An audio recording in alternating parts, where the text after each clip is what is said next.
Hi, everyone. It's a pleasure to be with you here at NOAH, although virtually. I was making my way to Zurich until the quarantine requirements came in, but pleasure to be here, particularly to discuss this very important topic that the conference is leading this year on sustainability. And the world is facing a very big simultaneous challenge of supporting 10 billion people by 2050, while transitioning to a sustainable economy, a sustainable form of support society. And that is not a small challenge, especially if you need to tackle those simultaneously and while ensuring quality of life to a growing population. So the only way really to do those two things, to solve those two very large problems simultaneously, is through very advanced technology. There's no other way. And so what is not enough is for us just to accelerate the sustainability of energy. This is something we should work very hard to do. And the world is working together now like never before to a common cause to make this happen. But we must not forget we have more than 100 years of infrastructure and a high dependency on all forms of other energy.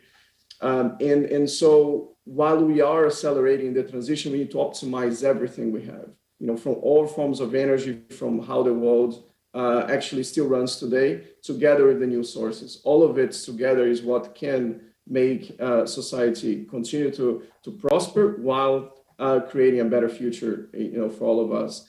And the only way to do that is to intelligently run our planet and be able to really combine the best of what exists in technology to really be able to solve those two problems of supporting society while transitioning to a better future and avoiding an environmental disaster. So what we do at Vortexa is we open the world of information, particularly on the movement of energy, and we'll see in a bit what that means, and help the markets connect and optimize all forms of energy that we have in the world today in real time, which is one of the key challenges that we have today.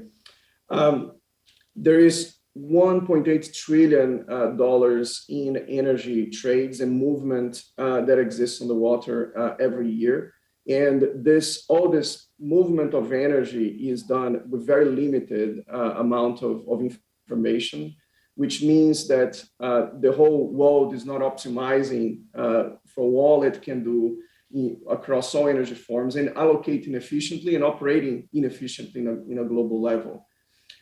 This is something that, of course, is very costly, but also very environmental damaging. And we'll see the impact of what that means in numbers. So the key problem that we're solving today at Vortexa is one to open the information so that the market can make better decisions about how to allocate and how to move energy in a global level. So we've taken this problem to as far as anyone has taken in the world before, really bringing a real-time view on every single movement of energy in a global level. And as a result, we have with us today as clients the largest energy companies and the financial players and shipping companies involved in the energy industry at a global level. And our information is already influencing and impacting how energy moves today in a global level. This level of transparency brings efficiency because waste is costly as well. So the alignment of economical interest with efficiency and environmental impact is really how we can further accelerate a lot of the optimization that is required on a global level for us to really make all this possible. It's something that wasn't possible before. The space revolution of reusable rockets have brought to space so many new satellites and so much data. The cost of data and the frequency of data has really dramatically changed in the last 5 years, which enabled us to do what we do, together with an immense amount of science and particularly data science and modeling that allows us to, over the last 6 years, have built this real-time, complete view of how energy is moving around in the world today. it's a very valuable industry, very valuable set of information that is at the core of the energy markets. And today, we help our clients identify when there is any imbalance of energy, either on the supply or demand, so that they can anticipate price movements and they can optimize the best way of moving all forms of energy globally from anywhere to anywhere in our planet. What does that mean? Environmentally speaking, is an immense amount of potential savings here. What happens is, without information, without this accurate view of what's happening in the world, all the ships moving energy, from biofuels to very soon hydrogen, but all the oil and refined products that exist as well in the world. So all forms of energy means that they're moving too fast and they're arriving too early and often in a suboptimal place. When you bring all of this together, the amount of savings that can be achieved in a global level, it's immense. The fuel curve of all ships moving in the planet, especially the ones carrying energy, is incredibly inefficient and for lack of information, but with information, we can really drive an immense impact. And this is without building any infrastructure, without inventing any new form of energy. It's just really using intelligently what already exists, slowing down, ships at the right time and arriving at still the right time in the right place. All of this optimization can deliver massive impact. The opportunity is big as well for us to continue to help the industry in different ways. This year, we have built on our initial energy analytics of flows to also go deeper into freight and pricing itself. And so we've expanded our addressable market by 2.5 times this year in a market that is growing about 30% a year in its size. So we see an incredible opportunity ahead to continue to build on deeper analytics, real-time analytics on how to move energy efficiently around the world. And it also means that we're able to do well, by doing good. So by bringing efficiency to the world of energy markets and the operations around it, we're able to sustain a very high growth rate of our business.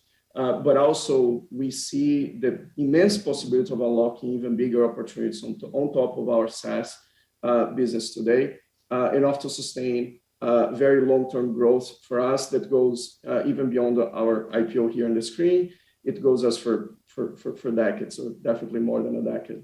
And so it's very exciting to be in this track today and creating and unlocking all this potential that exists in the world and especially in the energy industry. We have an incredible team with us. Just a couple of weeks ago, we crossed 100 people in 3 offices, London, Houston, and Singapore, and combining a very strong element of domain expertise as well as deep tech.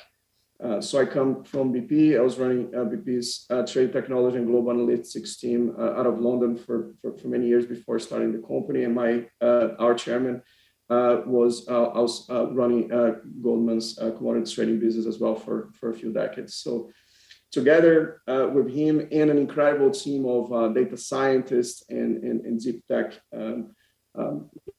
partners, we've been building this tech now that is driving a completely different level on how energy markets make decisions today. We also have incredible partners on the VC industry. You see some of the names here. So Patrick from Ocean Capital, Toby from Mosaic, and Kyle from Monash. All of them have been, with us, the last in different stages over the last 6 years, and we are now moving, to our Series C next year, where we are going to be raising at least $50 million. And so we're looking for potential partners. We're not going to run a process. It's going to be a very close conversation with partners that we believe are with us for the long run, for the IPO, and perhaps even beyond. Yeah. Let's build the future of energy together. Here's my email if you'd like to reach out. I'd be happy.